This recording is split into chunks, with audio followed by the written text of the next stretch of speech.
Penguin Audio presents Changes by Jim Butcher. Read by James Marsters.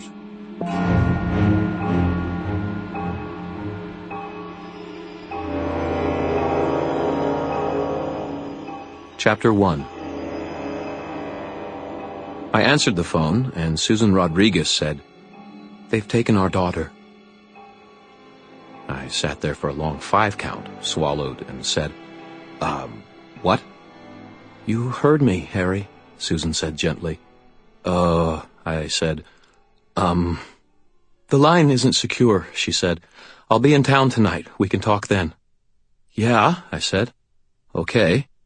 "Harry," she said, I never wanted to."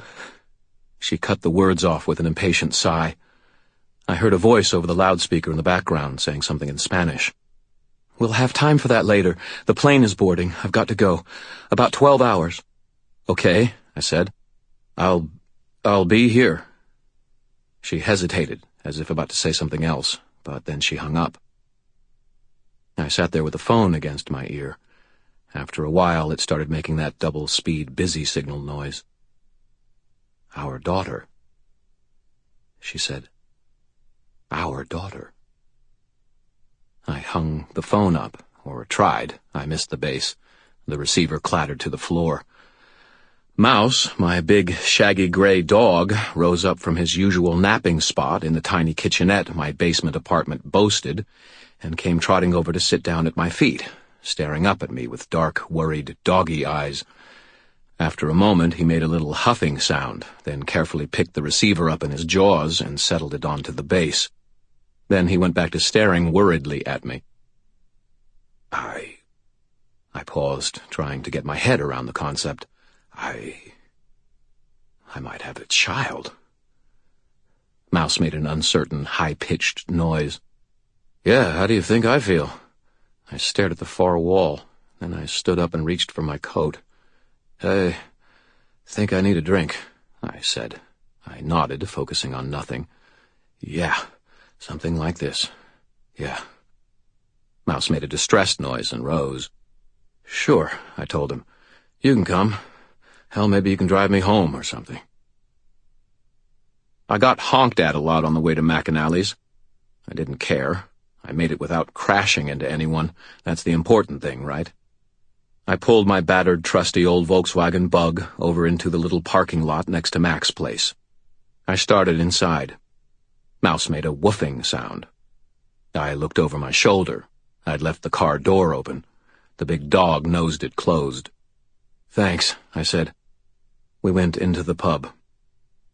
Mac's place looks like Cheers after a mild apocalypse. There are 13 wooden pillars irregularly placed around the room, holding up the roof. They're all carved with scenes of old-world fairy tales, some of them amusing, more of them sinister. There are 13 ceiling fans spinning lazily throughout the place, and the irregularly shaped polished wooden bar has 13 stools. There are 13 tables in the room, placed in no specific pattern. "There's a lot of 13s in here," I said to myself. It was about 2:30 in the afternoon. No one was in the pub except for me and the dog. Oh, and Mac. Mac is a man of medium height and medium build, with thick, bony wrists and a shining, smooth pate that never showed signs of growing in. He could be anywhere between 30 and 50, and as always, he was wearing a spotless white apron. Mouse stared intently at Mac for a moment.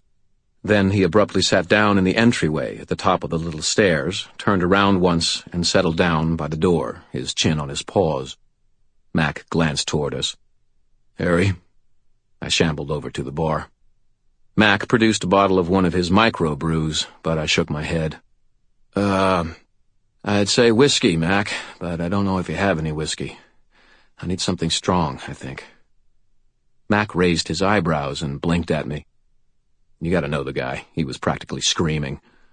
But he poured me a drink of something light gold in a little glass, and I drank it. It burned. I wheezed a little, and then tapped a finger next to the glass. Mac refilled it, frowning at me. I drank the second glass more slowly. It still hurt going down. The pain gave me something to focus on.